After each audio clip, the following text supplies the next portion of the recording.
ഫേസ്ബുക്കും ഇൻസ്റ്റയും ഫേസ്ബുക്കാണ് ഏറ്റവും കൂടുതൽ. ഞാൻ ജസ്റ്റ് എനിക്ക് ഫേസ്ബുക്കിൽ എന്തെങ്കിലുമൊക്കെ വീഡിയോ കാണാൻ ഞാൻ നോക്കുമ്പോഴത്തേന് ഇവരൊക്കെ എന്തിന് കാര്യമായിട്ട് ഇറങ്ങി. അവൾ മുതലക്കരച്ചുമായിട്ട് ഇറങ്ങി. ഞാനും ഒരു മനുഷ്യനാണ്, മനസ്സിലായോ? എന്നിട്ട് ലൈവിൽ വന്ന് കുറെ സത്യങ്ങൾ, ആൾ അനുഭവിച്ചിട്ടുള്ള കുറെ സത്യങ്ങൾ പറഞ്ഞു. എന്തുകൊണ്ടാണ് കിച്ചു ലൈവിൽ വന്നത് പറയാനുള്ള കാരണം എന്നവർക്കെതിരെയാണ് എത്തിയിരിക്കുന്നത്. ഫേസ്ബുക്ക് തുറക്കാൻ പറ്റുന്നില്ല എനിക്ക്. ഫേസ്ബുക്ക് തുറന്നിട്ടുണ്ടെങ്കിൽ ഇതാണ് കാണുന്നത്. എന്താണ് കണ്ടന്റ് റോളികൾ? ഇത്ര നാൾ കമന്റ് റോളികളായിരുന്നു, ഇപ്പൊ കണ്ടന്റ് റോളികൾ എന്നൊക്കെയാ പറയുന്നത്. മീഡിയ സപ്പോർട്ട് അത്രയ്ക്ക് കൊടുക്കാനായിട്ട് രേണു ആരാ എല്ലാം കോളോന്ന്. അപ്പൊ നിർത്തി ലൈവ്. ആരോ ആശ്വസിപ്പിക്കാൻ വിളിച്ചു പാതിരാത്രി. അത്ര ആശ്വസിപ്പിക്കാൻ വിളിച്ചപ്പോൾ രേണുവിന്റെ കരച്ചിലും മാറി. അയ്യോ കോള് വന്നു പറഞ്ഞ വേഗം ലൈവ് കട്ട് ചെയ്തിട്ട് അങ്ങോട്ട് ആശാത്തി പോയി. അപ്പൊ ഇതിന്റെ കമന്റ് ബോക്സിലാണെന്ന് പിന്നെ നിങ്ങൾക്ക് എന്താ പ്രശ്നം? ആർക്കെങ്കിലും പ്രശ്നമുണ്ടോ? നിങ്ങളുടെ ചെലവിലാണോ ഞങ്ങൾ ജീവിക്കുന്നത്? എന്നാൽ നിങ്ങളൊരു കാര്യം ചെയ്യും, രേണു സുധി വീട്ടിലിരിക്കാം, നിങ്ങൾ മാസം 50,000 രൂപ 1,00,000 രൂപ ഇത് കൊടുത്താ എന്ന് പറഞ്ഞുകൊണ്ട് വരും. സപ്പോർട്ട് ചെയ്തുകൊണ്ട് വീഡിയോ ഇടുന്നു. അപ്പൊ എന്താ സഹിക്കുന്നില്ലേ? രേണു കളിക്കുന്നതും കുളിക്കുന്നതും ഉറങ്ങുന്നതും കിടക്കുന്നതും മാത്രം. Hello guys, welcome back. ഞാൻ വിപിത. നമ്മുടെ പുതിയൊരു വീഡിയോയിലേക്ക് എല്ലാവർക്കും സ്വാഗതം. ഇന്ന് രാവിലെ എനിക്ക് ഒരാളൊരു വീഡിയോ അയച്ചു തന്നു. സംഭവം കുറച്ച് ഡിഫറെൻ്റ് ആണ്. നമ്മൾ കുറേ പേര് കാണാൻ ആഗ്രഹിച്ചൊരു കാര്യങ്ങളൊക്കെ ആയിരിക്കാം. എന്നാൽ ഒരാളുടെ കണ്ണീര് കാണുന്നത് അല്ലെങ്കിൽ കണ്ണീര് കണ്ട് സന്തോഷിക്കുന്നത് അത്രയ്ക്ക് നല്ല കാര്യമല്ലാത്തത് കൊണ്ട് ഞാനതൊരു സന്തോഷ വാർത്ത എന്നൊന്നും പറയുന്നില്ല. പക്ഷേ നമ്മൾ ജനങ്ങളെ ഒരുപാട് വേദനിപ്പിച്ചിട്ടുണ്ട്, അല്ലെങ്കിൽ ഒരുപാട് ബുദ്ധിമുട്ടിച്ചിട്ടുണ്ട് രേണു എന്ന് പറയുന്ന. അതൊക്കെ രേണു ഒരു കാലത്ത് ആഘോഷമാക്കി കൊണ്ടു നടന്നു. നിങ്ങൾക്ക് കുറച്ച് ബുദ്ധിമുട്ട്, രേണു സുധി അങ്ങനെ ചെയ്യും എന്നൊക്കെ പറഞ്ഞു. അതിനെക്കുറിച്ചൊക്കെ ഞാൻ പറയാട്ടോ. അങ്ങനെ രേണു ലൈവിൽ ഇമോഷണലായി പൊട്ടിക്കരഞ്ഞുകൊണ്ട് എത്തിയിരിക്കുകയാണ് ഗൈസ്. നമുക്ക് ആ സംഭവം ഒന്ന് ആദ്യം കാണാം. നിങ്ങളിൽ പലരും ഇത് കണ്ടു കഴിഞ്ഞിട്ടുണ്ടാവാം. ഇത് ഹാർട്ട് ടച്ചിങ് ആയിട്ടൊരു വീഡിയോ ആണെന്ന് ചോദിച്ചാൽ സത്യം പറഞ്ഞാലുണ്ടല്ലോ, ഒരാൾ കരയുന്നത് കാണുമ്പോൾ നമുക്ക് ചിരിക്കാൻ പാടില്ല, തെറ്റാണ്. പക്ഷേ രേണുവിൻ്റെ കരച്ചിൽ കാണുമ്പോൾ ചിരി വരും നമുക്ക്. കാരണം വേറെ ഒന്നുമല്ലെന്നേ, നമ്മളെയൊക്കെ മണ്ടന്മാരാക്കിക്കൊണ്ടുള്ള ഒരു ചിരി. രേണു എന്താ കരുതിയിരിക്കുന്നേ? നമുക്കെന്താ ഇതൊന്നും കണ്ടാൽ മനസ്സിലാവില്ലെന്നോ? രേണു കാട്ടിക്കൂട്ടുന്നത് എല്ലാം മനസ്സിലാവുന്നുണ്ട്. ഇന്നലെ പാതിരാത്രി ലൈവിൽ വന്ന് രേണു ഇങ്ങനെ പൊട്ടിക്കരാനുള്ള മെയിൻ റീസൺ എന്താണെന്നറിയോ? കഴിഞ്ഞ ദിവസം കിച്ചു വന്നിട്ട് ലൈവിൽ വന്ന് കുറെ സത്യങ്ങൾ, ആൾ അനുഭവിച്ചിട്ടുള്ള കുറെ സത്യങ്ങൾ പറഞ്ഞു. എന്തുകൊണ്ടാണ് കിച്ചു ലൈവിൽ വന്നത് പറയാനുള്ള കാരണം? കിച്ചുവിന്റെ സുഹൃത്തുക്കളുടെ അമ്മമാരുടെ മുഖത്ത് പോലും നോക്കാൻ പറ്റാത്ത ഒരവസ്ഥയിലേക്ക് കിച്ചുവിനെ ഈ രേണു സുധി എന്ന് പറയുന്ന ഒരു മൂന്നാനമ്മ എത്തിച്ചു. ഇത് കണ്ട് സഹിക്കാനാവാതെ ആദ്യമൊക്കെ മിണ്ടാതിരുന്നു. പിന്നെ സഖി കേട്ടപ്പോൾ കിച്ചു സത്യങ്ങളെല്ലാം തുറന്നു പറഞ്ഞ് ലൈവിൽ വന്നു. നമ്മളെല്ലാവരും കിച്ചുവിൻ്റെ കൂടെ നിന്നു. അതിനെതിരെ നമ്മളെല്ലാവരും സംസാരിച്ചു. അത് സഹിക്കാൻ പറ്റാതെ റിയാക്ഷൻ വീഡിയോ ചെയ്യുന്നവർക്കെതിരെയാണ് എത്തിയിരിക്കുന്നത്. ഫേസ്ബുക്ക് തുറക്കാൻ പറ്റുന്നില്ല എനിക്ക്. ഫേസ്ബുക്ക് തുറന്നിട്ടുണ്ടെങ്കിൽ ഇതാണ് കാണുന്നത്. എന്താണ് കണ്ടന്റ് റോളികൾ? ഇത്ര നാൾ കമന്റ് റോളികളായിരുന്നു, ഇപ്പോൾ കണ്ടന്റ് റോളികൾ എന്നൊക്കെയാണ് പറയുന്നത്. ഇതേപോലെ ഫേസ്ബുക്ക് തുറക്കാൻ പറ്റുന്നില്ല, തുറന്നു കഴിഞ്ഞാൽ രേണുവിൻ്റെ അവരതിച്ച വീഡിയോ ആണ്, സഹിക്കാൻ പറ്റുന്നില്ലെന്ന് പറഞ്ഞ് ഒരുപാട് അമ്മമാരും ഒരുപാട് സഹോദരിമാരും നമുക്ക് അയച്ചിട്ടുള്ള മെസ്സേജിനും കമൻറ്റിനൊന്നും ഒരു കണക്കുമില്ല. അപ്പോഴൊക്കെ രേണു അതിനെതിരെ നമ്മൾ ഓരോ വീഡിയോ ചെയ്യുമ്പോൾ രേണു എന്താ പറഞ്ഞുകൊണ്ടിരുന്നേ? സഹിച്ചോന്ന്. രേണു മാത്രമല്ല സെലിബ്രിറ്റി, എത്ര പേര് സെലിബ്രിറ്റീസ് ഉണ്ട്, ഇവരുടെ ആദ്യം വീഡിയോസ് ഇങ്ങനെ നമ്മളെ ബുദ്ധിമുട്ടിച്ചിട്ടില്ല. എന്തുകൊണ്ട് രേണു ബുദ്ധിമുട്ടിക്കാൻ രണ്ടും കൽപ്പിച്ച് വന്നു എന്ന് വെച്ചാൽ രേണുവിൻ്റെ കയ്യിൽ ഒരു സഹോദരനോ ആരൊക്കെയോ ഉണ്ട്, അവർക്ക് കുറച്ച് പൈസയും കൊടുത്ത് അവരെ കൊണ്ട് വീഡിയോ എടുപ്പിച്ച് ഓരോ മീഡിയാസിന് അയച്ചു കൊടുക്കും. രേണു എവിടെ പോകുന്നു അതെല്ലാം കവർ ചെയ്യാൻ വേണ്ടിയിട്ട് മീഡിയ സപ്പോർട്ട് അത്രയ്ക്ക് കൊടുക്കാനായിട്ട് രേണു ആരാ എല്ലാ നാട്ടുകാരെ ബുദ്ധിമുട്ടിക്കണം, രേണു തിളങ്ങി നിൽക്കണം, വൈറലാവണം, കണ്ടന്റ് ഇതുപോലെ റിയാക്ഷൻ വീഡിയോ ചെയ്യുന്നവർ കണ്ടന്റ് ചെയ്യണം എന്നുള്ള ഉദ്ദേശത്തോടു കൂടിയിട്ടല്ലേ രേണു മോളെ ചെയ്തത്. ഇപ്പോൾ എന്ത് പറ്റി? ഇപ്പോൾ ചെയ്യല്ലേ എന്നൊക്കെ പറഞ്ഞ് പൊട്ടിക്കരയുന്നേ. എന്നാലും നമുക്ക് ആ വീഡിയോ ഒന്ന് കാണാം. ഞാൻ അധികം കൂടുതലൊന്നും പറയുന്നില്ല, നമുക്ക് കാണാം ആദ്യം. ഫേസ്ബുക്കും ഇൻസ്റ്റയും ഫേസ്ബുക്കാണ് ഏറ്റവും കൂടുതൽ. ഒന്നും തുറക്കാൻ പറ്റുന്നില്ല. ഇവർക്ക് ഈ കണ്ടന്റ് റോളികൾക്ക് രേണു സുധി വിത്ത് അല്ലെങ്കിൽ എബോവ് രേണു സുധി, ഈ രേണു സുധി എന്നുള്ള കണ്ടന്റ് മാത്രമേ ഉള്ളൂ അവർക്ക്. രേണു സുധി എന്നുള്ള കണ്ടന്റ് മാത്രമേ ഈ കണ്ടന്റ് റോളികൾക്കുള്ളൂ എന്ന് രേണു ചോദിക്കുന്നുണ്ട്. രേണു ഒരു കാലത്ത് നമ്മൾ പറഞ്ഞു രേണു ഇതൊന്നും നിർത്തുമോ? എന്തിനാ രേണു ഇങ്ങനെ ഓരോന്നിടുന്നത്? നിങ്ങളൊന്ന് ആലോചിക്ക്. രാവിലെ ഡ്രസ്സ് ചെയ്യുന്നത്, മേക്കപ്പ് ചെയ്യുന്നത്, ജ്യൂസ് കുടിക്കുന്നത്, ബ്രേക്ക്ഫാസ്റ്റ് കഴിക്കുന്നത്, ഉച്ചയ്ക്ക് ലഞ്ച് കഴിക്കുന്നത്, പിന്നെ അതിൻ്റെ ഇടയിൽ ഫ്രണ്ട്സൊക്കെ ആയിട്ട് കളി പറഞ്ഞ് ചിരി പറഞ്ഞൊക്കെ ഇരിക്കുന്നത്. അതിന് നമ്മൾ ഓക്കെ അതെല്ലാം ആയിക്കോട്ടെ, കളിച്ചും ചിരിച്ചൊക്കെ ഇരിക്കുന്നത്. അത് കഴിഞ്ഞ് കിടന്നുറങ്ങുന്നത് വരെ വീഡിയോ എടുത്ത് ഫേസ്ബുക്കിലിട്ട് നമ്മളൊക്കെ ഇറിറ്റേറ്റ് ചെയ്യുന്ന ഈ രേണുവിനെ പിന്നെ നമ്മൾ വീഡിയോ ചെയ്യാതിരിക്കുമോ? അപ്പോൾ ആ സമയത്തൊക്കെ നമ്മൾ വീഡിയോ ചെയ്തുകൊണ്ടിരുന്നപ്പോൾ അതൊക്കെ എൻജോയ് ചെയ്തു. ഹായ്, ഞാനിപ്പോൾ ലൈംലൈറ്റ് തിളങ്ങി നിൽക്കുന്നുണ്ട്, സോഷ്യൽ മീഡിയയിൽ രേണു സുധിയാണ് താരം എന്നൊക്കെ പറഞ്ഞ് സ്വയം അഹങ്കരിച്ച് നടന്നു. ഇപ്പോൾ കിച്ചു എന്ന് പറയുന്ന മകൻ സത്യങ്ങൾ തുറന്നു പറഞ്ഞപ്പോൾ ഇതേ റിയാക്ഷൻ വീഡിയോ ചെയ്യുന്നവർ അതിനെതിരെ അല്ലെങ്കിൽ കിച്ചുവിനെ സപ്പോർട്ട് ചെയ്തുകൊണ്ട് വീഡിയോ ഇടുന്നു. അപ്പം എന്താ സഹിക്കുന്നില്ലേ? രേണു കളിക്കുന്നതും കുളിക്കുന്നതും ഉറങ്ങുന്നതും കിടക്കുന്നതും മാത്രം വീഡിയോ ചെയ്താൽ മതിയോ? സത്യങ്ങളൊക്കെ നാട്ടുകാർ അറിയണ്ടേ? അങ്ങനെ സത്യങ്ങൾ നാട്ടുകാർ അറിയാണ്ടിട്ട് വീഡിയോ ചെയ്യുന്നത്. ഇപ്പം രേണു പറയുന്നത് രേണു സുധി മാത്രമേ ഉള്ളൂ എന്ന്. ഒരു കാലത്ത് രേണു സുധി എന്ന് പറഞ്ഞ വ്യക്തി എല്ലാവരും വെറുപ്പിച്ചൊരു കാലമുണ്ട്, ഈ കഴിഞ്ഞ കുറച്ച് ആഴ്ചകൾക്ക് മുമ്പ്. ഇപ്പം കേസും മക്കണൊക്കെ വന്നപ്പോഴല്ലേ ഒന്ന് ഒതുങ്ങിയേക്കുന്നേ. ഇതിനു മുമ്പ് നാട്ടുകാർ മൊത്തം വെറുപ്പിച്ചിട്ടല്ലേ രേണു. എന്നിട്ട് ഇപ്പം വന്നത് മോങ്ങുന്നോ? മൂന്ന് വേറെ ഒരു കണ്ടന്റും ഇല്ല, തുറക്കാൻ പറ്റണില്ല.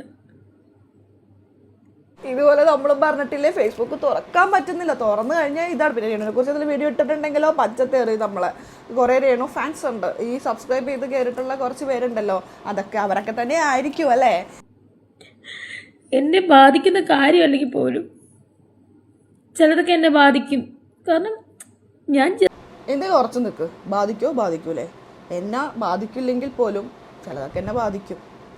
ശരിക്കും ഫേസ് നോക്കി നിങ്ങൾ എന്തൊരു ആക്ടിങ് അല്ലേ, കഷ്ടം. ജസ്റ്റ് എനിക്ക് ഫേസ്ബുക്കിൽ എന്തെങ്കിലുമൊക്കെ വീഡിയോ കാണാൻ ഞാൻ നോക്കുമ്പോഴത്തേന് ഇങ്ങനെ വന്നിട്ട് ഞാൻ കമന്റ് ബോക്സ് തുറന്നു കഴിഞ്ഞാൽ ഇത് തന്നെയാണ് രേണു നമ്മളും പറഞ്ഞുകൊണ്ടിരുന്നത്. നമുക്ക് വേറെ എന്തെങ്കിലും വീഡിയോസ് കാണാണ്ട് ഇൻസ്റ്റയോ ഫേസ്ബുക്കോ തുറന്ന് നോക്കുമ്പോൾ ദേ നിൽക്കണ കാറിൽ നിന്ന് ഇറങ്ങി വരുന്നത്, ദേ ജ്യൂസ് കുടിക്കുന്നു, ദേ കിടന്നുറങ്ങുന്നു. ഇത് തന്നെ നമ്മളും കാണുന്നത്. നമ്മൾക്ക് കണ്ണിൻ്റെ പ്രശ്നമാണ്. എവിടെ നോക്കിയാലും രേണു സുധി എല്ലായിടത്തും ഉണ്ട്. ഓ അപ്പോൾ നമ്മളിതുപോലെ പക്ഷെ നമ്മളിതുപോലെ കിടന്ന് മോങ്ങാൻ നിന്നിട്ടില്ല കേട്ടോ. ഫുള്ളും ഞാൻ എന്തൊക്കെയോ അപരാധം ചെയ്തെന്നുള്ള മട്ടിലാണ് ഇത് മുഴുവനും. എല്ലാവർക്കും അറിയാവുന്ന കാര്യമാണ്, ഒരു കണ്ടന്റാണ് രേണു. എന്താ സംഭവം എന്ന് പറയേ. വിഷയത്തിലേക്ക് എന്താ രേണു വരാത്തേ? സംഭവം കിച്ചു ഇന്നലെ ലൈവിൽ വന്ന് പറഞ്ഞല്ലേ, ആ ഒരു സംഭവമാണ്. പക്ഷെ രേണു അത് തൊടുന്നില്ല കേട്ടോ, ആ കാര്യത്തെക്കുറിച്ച് ഒന്നും പറയുന്നില്ല. സംഭവം എല്ലാവരും കൂടി എന്താ വലിയൊരു അപരാധം ചെയ്ത പോലെയാണെന്ന്. അപരാധം തന്നെയല്ലേ ചെയ്തത്, തന്നെയല്ലേ രേണു ചെയ്തത്. അപരാധമല്ലെന്ന് രേണു പറയാം. ആ ചെറുക്കൻ, ആ കൊച്ച് അത്രയും ഇപ്പൊ കൊച്ചൊന്നല്ല, ഇപ്പൊ വലിയ കുട്ടിയായി. ആ സമയത്ത് ചെറുതായിരുന്നല്ലോ. ആ സമയത്ത് എന്തുമാത്രം ബുദ്ധിമുട്ടും വേദന ആ പയ്യൻ അനുഭവിച്ചിട്ടുണ്ട്. അതിനെങ്ങനെ പറയണമെന്ന് പോലും അറിയാൻ പാടില്ല. ആ ഒരു അവസ്ഥയിലേക്ക് എത്തിച്ചില്ലേ രേണു നിങ്ങൾ എല്ലാവരും കൂടി?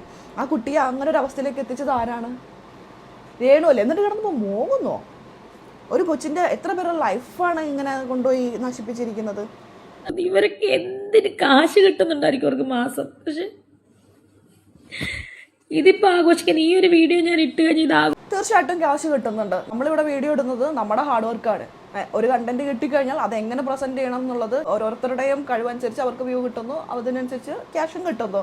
രേണു നമ്മളെ വിറ്റിട്ട് പൈസ ഉണ്ടാക്കുന്നില്ലേ? നമ്മൾ വീഡിയോ ചെയ്യുന്നതിൻ്റെ പേരിൽ രേണു വീണ്ടും ഇതുപോലെ റീൽസ് ഇട്ടിട്ട് രേണു പൈസ ഉണ്ടാക്കുന്നില്ലേ? നമ്മളെക്കാളും ഇരട്ടി ഉണ്ടാക്കുന്നുണ്ടല്ലോ. പിന്നെ ഇപ്പോൾ സബ്സ്ക്രിപ്ഷൻ ആരംഭിക്കാനുള്ള ധൈര്യം രേണുവിന് എങ്ങനെയാണ് വന്നത്? നമ്മളൊക്കെ ഉള്ളതുകൊണ്ടല്ലേ. ആഘോഷിക്കാൻ ആൾക്കാർ കാണും ഇഷ്ടം പോലെ. അവള് കള്ളക്കരച്ചിലുമായിട്ട് ഇറങ്ങി. അത് അറിഞ്ഞുകൊണ്ട് തന്നെയല്ലേ രേണു അത് ഇട്ടത്. രേണുവിന് അറിയാലോ ആഘോഷിക്കാൻ ആള് കാണുന്നു. അത് അറിഞ്ഞുകൊണ്ട് തന്നെയാണ് ഇട്ടത്. അത് ഇട്ടിരിക്കുന്നത് 9 മണിക്കൂർ മുമ്പ്. അതായത് ഞാനിത് കാണുന്നതിന് 9 മണിക്കൂർ മുമ്പ് എന്ന് പറയുമ്പോൾ വെളുപ്പാങ്കാലത്തായിട്ടിരിക്കുന്നത്. ഇന്ന് സൺഡേ ആണ്. നമ്മൾ എഴുന്നേൽക്കുമ്പോൾ നമ്മളിത് കാണണം എന്നുള്ളൊരു ഒറ്റ ഉദ്ദേശത്തിലാണ് രേണു ഇത് ചെയ്തിരിക്കുന്നത് കേട്ടോ. മുതലക്കരച്ചിലുമായിട്ട് ഇറങ്ങി. ഞാനും ഒരു മനുഷ്യനാണ്, മനസ്സിലായോ? എനിക്ക് വേണമെങ്കിൽ ഇപ്പൊ സൂയിസൈഡ് ചെയ്യാം. കാരണം ഇത് കേൾക്കാതിന്റെ കള്ളക്കരച്ചിലായിട്ട് ഇറങ്ങിയത് നമ്മൾ പറഞ്ഞിട്ടൊന്നുമില്ല. രേണു എന്നത് പറയുന്നുണ്ട് കള്ളക്കരച്ചിലായിട്ട് ഇറങ്ങിയത്. നാളെ നമ്മൾ കള്ളക്കരച്ചിൽ എന്ന് പറയുമ്പോൾ അതെ ഞാൻ തന്നെ ആ വീഡിയോയിൽ പറഞ്ഞിട്ടുണ്ടല്ലോ കള്ളക്കരച്ചിലാണെന്ന്. പിന്നെ നിങ്ങൾക്ക് എന്താ പ്രശ്നം? ആർക്കെങ്കിലും പ്രശ്നമുണ്ടോ? നിങ്ങളുടെ ചിലവിലാണോ ഞങ്ങൾക്ക് ജീവിക്കുന്നത്? എന്നാൽ നിങ്ങളൊരു കാര്യം ചെയ്യും, രേണു സുധി വീട്ടിലിരിക്കാം, നിങ്ങൾ മാസം 50,000 രൂപ 1,00,000 രൂപ വീതം കൊടുത്താ എന്ന് പറഞ്ഞുകൊണ്ട് വരും. അപ്പുറം ഞാൻ കേട്ട്. പക്ഷെ ഭീഷണി ലൈവിൽ വന്ന് പബ്ലിക്കായിട്ട് ആത്മഹത്യാ ഭീഷണി. വേറെ വകുപ്പാണ്. ഇപ്പം തന്നെ കേസില്ലേ, കുറേ എക്സൈസ് ഉണ്ട് വെള്ളടിയുടെ, പിന്നെ സൈബർ കേസ് ഉണ്ട്. ഇതേ കൊച്ചിനെ മാനസികമായി പീഡിപ്പിച്ചെന്നുള്ള വേറൊരു കേസ് വരും. കൊടുക്കണമെങ്കിൽ കൊടുക്കാം. ഇതേ ഇപ്പം അത് കൂടാതെ സോഷ്യൽ മീഡിയയിൽ ലൈവിൽ വന്നിട്ട് ആത്മഹത്യ ഭീഷണി. ഏണോ ഓരോ ദിവസം ഓരോ വകുപ്പുണ്ടാക്കി വെക്കാണല്ലേ. ഇതൊക്കെ രണ്ടും കൽപ്പിച്ച് ആരെങ്കിലും ഇറങ്ങി പുറപ്പെട്ടാലുണ്ടല്ലോ രേണുവിൻ്റെ കാര്യത്തിൽ തീരുമാനമാവും. ചില കാര്യങ്ങൾ എന്നെ ബാക്കിലോട്ട് നിർത്തുവാണ്, ചില കാര്യങ്ങൾ എന്നെ പിടിച്ചു വെക്കുവാണ് സൂയിസൈഡ് ചെയ്യാതിരിക്കും. എനിക്ക് ഞാൻ രേണുവിൻ്റെ വീഡിയോ കണ്ടിട്ട് ഞാൻ ഇങ്ങനെ ആക്കി പോകണം. ഇപ്പോൾ കരഞ്ഞുകൊണ്ടിരിക്കുന്ന സമയത്ത് ഇപ്പം കരഞ്ഞുകൊണ്ടിരിക്കില്ലേ, നമ്മൾ കരഞ്ഞുകൊണ്ടിരിക്കുമ്പോൾ നമ്മുടെ ഹെയർ സ്റ്റൈല്, നമ്മുടെ ലുക്ക്, ഇതൊക്കെ നമ്മൾ നോക്കുമോ? നമ്മൾ വിഷമിച്ചിട്ടാണ്, അത്രയും സങ്കടം സഹിക്കാൻ പറ്റാണ്ടല്ലേ നാട്ടുകാരുടെ പോലെ ലൈവിലൊന്നും നമ്മളൊരു കാര്യം പറയുന്നത്. ആ സമയത്ത് നമ്മൾ നമ്മുടെ ലുക്കൊക്കെ കറക്റ്റ് ആണോ എന്നൊക്കെ നമ്മൾ നോക്കുമോ? കൊള്ളി പറ്റിക്കൽ നാട്ടുകാരാൻ വേണ്ടിയിട്ട്, മനസ്സിലായോ? പക്ഷെ എനിക്കറിയില്ല, ഇത് ഈ നിരന്തരം ഈ നെഗറ്റീവ് ഓളുകളുടെ ഈ ഒരു ഇതെനിക്ക് സ്ട്രെസ് താങ്ങാനാവാതെ ചിലപ്പോൾ ഞാൻ അങ്ങനെ തന്നെ ചെയ്യുമായിരിക്കും.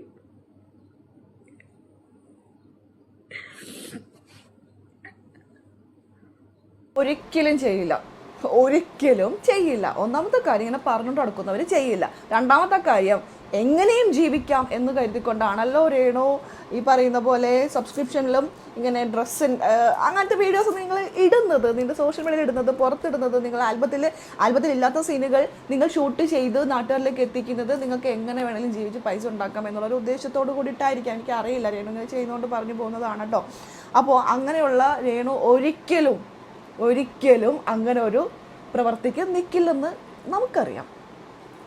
വെറുതെ എന്തിനാ ആരെയും ഇങ്ങനെ പേടിപ്പിക്കുന്ന രേണു?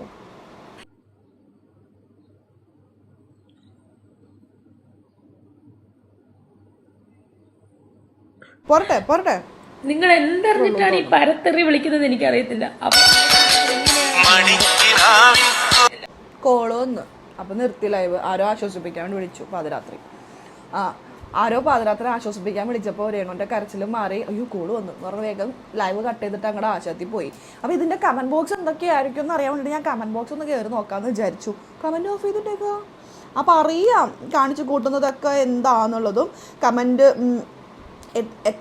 എത്രത്തിലുള്ള കമൻറ്റുകളാണ് വരുവാന്നും നല്ലോണം അറിയാവുന്നതുകൊണ്ടായിരിക്കും അല്ലേ. നിങ്ങളുടെ അഭിപ്രായം എന്താണ് ഗൈസ്? നിങ്ങൾക്ക് എന്താ തോന്നുന്നത് ഈ വീഡിയോ ഇട്ട് രേണുസുധിയെ രേണുസുധിയുടെ വീഡിയോ ഇടുമ്പോൾ ഏറ്റവും കൂടുതൽ നിങ്ങൾ പ്രേക്ഷകർ തന്നെയാണ് നമ്മൾക്കെതിരെ വന്നിട്ടുള്ളത്. എന്തിനാണ് രേണുവിൻ്റെ വീഡിയോ ഇടുന്നത്? അപ്പോഴും നമ്മൾ ഇട്ടുകൊണ്ടിരുന്നത് കള്ളത്തരം കാണിക്കുന്നവർ ഇന്നല്ലെങ്കിൽ നാളെ പുറത്ത് എക്സ്പോസ്ഡ് ആവും. രേണു എന്ന് പറയുന്ന രേണുവിനെ അന്ധമായി ഇഷ്ടപ്പെടുന്ന, അന്ധമായി വിശ്വസിക്കുന്ന കുറച്ച് പേരുണ്ട്. അത് വേറൊന്നുമില്ല, നമുക്കറിയാം. അപ്പോൾ നമുക്ക് ഇന്നല്ലെങ്കിൽ നാളെ കള്ളത്തരം പുറത്തു വരും. രേണുവിൻ്റെ ആഗ്രഹവും ഇതൊക്കെ തന്നെയാണ്. സോഷ്യൽ മീഡിയയിലുള്ളവരെല്ലാവരും രേണുവിനെ വലിച്ചു കയറണം എന്നുള്ളത്. അങ്ങനെ ചെയ്ത് അവസാനം കിച്ചുവിൻ്റെ ഭാഗത്ത് നിന്ന് ഇങ്ങനെ ഒരു ഇത് രേണു ഒട്ടും പ്രതീക്ഷിച്ചില്ല. സത്യം ഗൈസ്, കിച്ചുവിൻ്റെ ഭാഗത്ത് നിന്ന് ഇത്തരം ഒരു ഇത് ഉണ്ടാകും എന്നുള്ളൊരു തുറന്നു പറച്ചിൽ ഉണ്ടാകും എന്ന് ഒരിക്കലും രേണു പ്രതീക്ഷിച്ചില്ല. എന്തുകൊണ്ടാണ് ഇങ്ങനെ ഒരു തുറന്നു പറച്ചിൽ വന്നത്? ആ കുട്ടിക്ക്, ആ ചെറുക്കന്, കിച്ചു എന്ന് പറയുന്ന ഒരു വ്യക്തിക്ക് അവൻ്റെ കൂട്ടുകാരൻ്റെ അമ്മമാരുടെ മുഖത്ത് പോലും നോക്കാൻ പറ്റാത്തൊരവസ്ഥയിലേക്ക് രേണു എത്തിച്ചതുകൊണ്ട്, അതുകൊണ്ടാണ് രേണുവിനെതിരെ മകൻ എത്തിയത്. ഇനി ആ ചെറിയ മകനില്ലേ, ആ മകൻ വരും ഇതേ കരച്ചിൽ. രേണു ഇത് ആക്ടിങ് ആയിരിക്കാം, ഇനി അഭിനയിക്കുന്നത് ചിലപ്പോൾ നാളെ റിയലായിട്ട് വരും. അപ്പോൾ മനസ്സിലാവും രേണു നമ്മൾ എന്തുകൊണ്ടൊക്കെ ഇത് പറഞ്ഞുകൊണ്ടിരുന്നെന്ന്. രേണു മര്യാദക്ക് നിങ്ങൾക്ക് അഭിനയിക്കാനുള്ള ആൾക്കാരുണ്ട് രേണു നിങ്ങളെ എടുക്കാനായിട്ട്, അഭിനയിക്കാനായിട്ടൊക്കെ. അപ്പോൾ അഭിനയിക്കാൻ പോകും, അല്ലെങ്കിൽ നിങ്ങൾക്ക് ജീവിക്കാനായിട്ട് ഒരുപാട് മാർഗ്ഗങ്ങൾ മുന്നിലുണ്ട്. ഇങ്ങനെ എന്തിനാണ് പൈസ ഉണ്ടാക്കുന്നത്? ഇങ്ങനെ എന്തിനാണ് രേണു ചെയ്യുന്നത് എന്നല്ലേ ചോദിക്കുന്നുള്ളൂ. പിന്നെ രേണുവിൻ്റെ കള്ളത്തരങ്ങൾ എന്തൊക്കെയാണെന്ന് വെച്ചാൽ ഗൈസ്, ഈ സോഷ്യൽ മീഡിയയിൽ വീഡിയോ നമ്മളെല്ലാവരും ഇടാൻ വേണ്ടിയിട്ടാണ് രേണു ഓരോന്ന് കാട്ടി വരുന്നത്. ഈ കരച്ചിലിൻ്റെ പിന്നിലും അതൊക്കെ തന്നെയാണ്. എന്നിട്ട് നാളെ ഇനിയിപ്പോൾ അടുത്ത ട്രാക്കാണ് നന്മമരം ട്രാക്ക്. കരഞ്ഞ് സോഷ്യൽ മീഡിയ വലിച്ചു കീറുന്നു, സൈബർ ബുള്ളിങ് എന്നൊക്കെ പറഞ്ഞ് നന്മമരം ട്രാക്കാണ് അടുത്തത് കേട്ടോ. ഒരിക്കലും ആത്മഹത്യ ഭീഷണിപ്പെടുത്തുന്നവർ ഒരിക്കലും അങ്ങനെ ചെയ്യില്ല. നമ്മളെപ്പോഴും ഭയങ്കര ഇവർ ഭയങ്കര ഹാപ്പിയാണല്ലേ, ഇത് സന്തോഷമായിട്ടാണ് ഇരിക്കുന്നത് ഈ ലേഡി എന്നൊക്കെ പറഞ്ഞ് വിചാരിച്ചിരിക്കുന്നവരുണ്ട്. അവരുടെ മനസ്സിലായിരിക്കും ഒരുപാട് സങ്കടമുള്ളത്. അവരൊക്കെ ആയിരിക്കുള്ളൂ ഒരുപക്ഷെ ആരോടൊന്നും പറയാം ഇതുപോലെ മൈക്ക് എടുത്ത് വിളിച്ചു പറഞ്ഞ് ആഘോഷമാക്കിയിട്ടൊന്നും ആയിരിക്കില്ല ഇത് ചെയ്യുന്നത്. അങ്ങനത്തെ എത്ര എക്സാമ്പിൾസ് ഒരിക്കലും അങ്ങനെ ആരും ചെയ്യില്ലെന്ന് ഞാൻ പ്രാർത്ഥിക്കുന്നു, ആഗ്രഹിക്കുന്നു. പക്ഷേ രേണു പബ്ലിക്കായിട്ട് വന്നിട്ട് എത്ര പേര് കാണുന്നതാ? ഇതിന് ബോധമില്ലെന്ന് ഞാൻ ആലോചിക്കുന്നത്. പബ്ലിക്കായിട്ട് വന്നിട്ട് ഇങ്ങനെയൊക്കെ പറയാൻ എന്തെങ്കിലും ആയിക്കോട്ടെ. അപ്പോൾ ഇത്രയേ ഉള്ളൂ. രേണുസുധിയുടെ നാടകം കഴിഞ്ഞു. ഇതാണ് രേണുസുധിയുടെ ഇന്നലത്തെ നാടകം കേട്ടോ. ഇന്നിനിപ്പോൾ ഇതിനെതിരെ എല്ലാവരും വീഡിയോ ചെയ്യും. അപ്പോൾ ഇന്നത്തേക്കുള്ളതായിട്ടുണ്ട്. ഇനിയിപ്പോൾ നാട്ടിലേക്ക് വരാറായല്ലോ, കാരണം എക്സൈസ് കേസുകളുണ്ട്. നാട്ടിലേക്ക് വരാറായിട്ടുണ്ട്. 13 ദിവസത്തെ പരിപാടിയായിരുന്നു അവിടെ ഉണ്ടായിരുന്നത്. 13 ദിവസം ഇനോഗ്രേഷൻ ഉണ്ടാകുമോ? എന്തെങ്കിലും ആയിക്കോട്ടെ. അപ്പോൾ അവിടെ പോയിട്ട് വന്നിട്ട് ആളിപ്പോൾ കരച്ചിൽ ഡ്രാമ തുടങ്ങിയിട്ടുണ്ട്. അത് വേറെ ഒന്നും കൊണ്ടല്ല, നാട്ടിലെത്തി കഴിയുമ്പോൾ ഇതിൻ്റെ ഇടയിൽ വന്ന ഗൂലാമാലകളൊക്കെ സഹിക്കണ്ടേ, അതൊക്കെ കൊണ്ടായിരിക്കും. എന്തായാലും ഇത്രേ ഉള്ളൂ കേട്ടോ. അപ്പോൾ നമുക്കിനി ഗുരുമന്ത്ര അപ്ഡേറ്റിലേക്ക് പോവുകയാണെങ്കിൽ, എനിക്ക് ഇന്ന് സൺഡേ ആണ്, എനിക്കറിയാം ഒരുപാട് പേര് കോൾ ചെയ്യും, ഫ്രീ ആയിട്ടുള്ളവരൊക്കെ ഉണ്ടാവും. അപ്പോൾ ഇന്നായിരിക്കും നിങ്ങൾ അതായത് ഗുരുമന്ത്രിനെ കുറിച്ച് കൂടുതൽ സംസാരിക്കാനോ അറിയാനൊക്കെ ആയിട്ട് വിളിക്കുക അല്ലെങ്കിൽ മെസ്സേജ് അയക്കാമെന്ന് എനിക്കറിയാം, സൺഡേ ആയതുകൊണ്ട്. അപ്പോൾ നമുക്ക് ഈ കാണുന്ന നമ്പറിലേക്ക് വിളിച്ചാൽ മതി. പിന്നെ എനിക്ക് ഇമ്പോർട്ടൻ്റ് ആയിട്ട് പറയേണ്ട ഒരു കാര്യം എന്ന് വെച്ചാൽ, പുറത്തുനിന്ന് ഒരുപാട് പേര് കോൾ ചെയ്യുന്നുണ്ട്, അബ്രോഡിൽ നിന്ന് വിളിക്കുന്നുണ്ട്, മെസ്സേജ് അയക്കുന്നുണ്ട്, പുറത്തുനിന്നാണെന്ന് പറഞ്ഞിട്ട് മെസ്സേജ് അയക്കുന്നുണ്ട്. പിന്നെ എനിക്കറിയാം, അവരോടൊക്കെ ഞാൻ റിപ്ലൈ കൊടുത്തിട്ടുണ്ട്. എനിക്കറിയാം എനിക്കറിയാം നിങ്ങൾക്ക് ആവശ്യം ഉണ്ടായിട്ടാണ് നമ്മളെ കണക്ട് ചെയ്യുന്നത്. പക്ഷേ ഉണ്ടല്ലോ, ഞാൻ കൊറിയർ ചാർജ് അന്വേഷിച്ചു, പുറത്തേക്ക് കൊറിയർ ചെയ്യാനായിട്ട് ചാർജ് അന്വേഷിച്ചു. നമ്മുടെ പ്രോഡക്റ്റിനുണ്ടല്ലോ വളരെ നിസ്സാര പ്രൈസാണ്, വളരെ നിസ്സാര പ്രൈസാണ്. നമ്മൾ എനർജൈസ് ചെയ്തിട്ടുള്ള ഓരോ ബ്രേസ്ലെറ്റിനും ഓരോ തിങ്സിനും വളരെ നിസ്സാരമായിട്ടുള്ള പ്രൈസാണ് നമ്മൾ ഇട്ടിരിക്കുന്നത്. പക്ഷേ അത് നമ്മൾ കൊറിയർ ചെയ്യണമെങ്കിൽ, നിങ്ങൾക്ക് അവിടെ കൊറിയർ ചെയ്യണമെങ്കിൽ വലിയൊരു എമൗണ്ടാണ് വരുന്നത്. നമ്മുടെ പ്രോഡക്റ്റിൻ്റെ ഡബിൾ ഇരട്ടിയല്ല, ത്രിബിൾ ഇരട്ടിയായിട്ടുള്ള എമൗണ്ടാണ് വരുന്നത്. ത്രിബിളൊന്നും അല്ല, അതിലും കൂടുതൽ എമൗണ്ടാണ് കൊറിയർ ചാർജ് വരുന്നത്.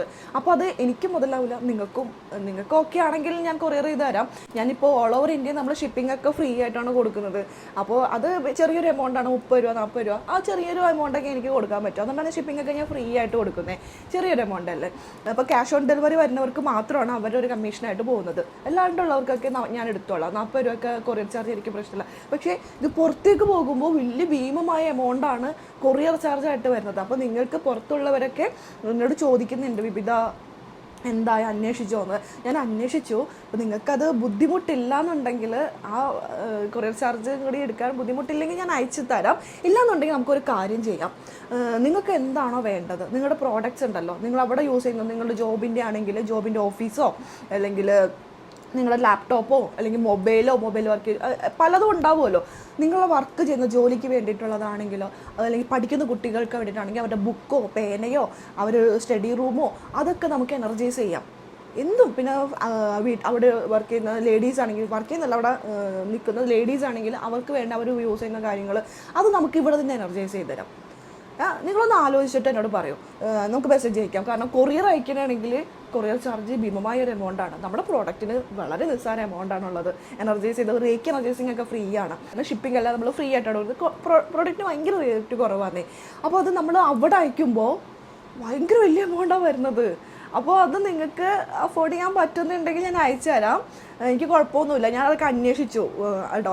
അപ്പോൾ പുറത്തുള്ളവരോടാണ് കേട്ടോ ഞാനീ പറയുന്നത്. അതായത് എബ്രോഡ് ഉള്ളവർക്ക്, UAE യിലുള്ളവർ ഒരുപാട് പേര്, എനിക്കറിയാം. ഇന്നലെ ഒരുപാട് കോൾ വന്നു, കുറേ കോളൊന്നും എനിക്ക് എടുക്കാൻ പറ്റിയില്ല.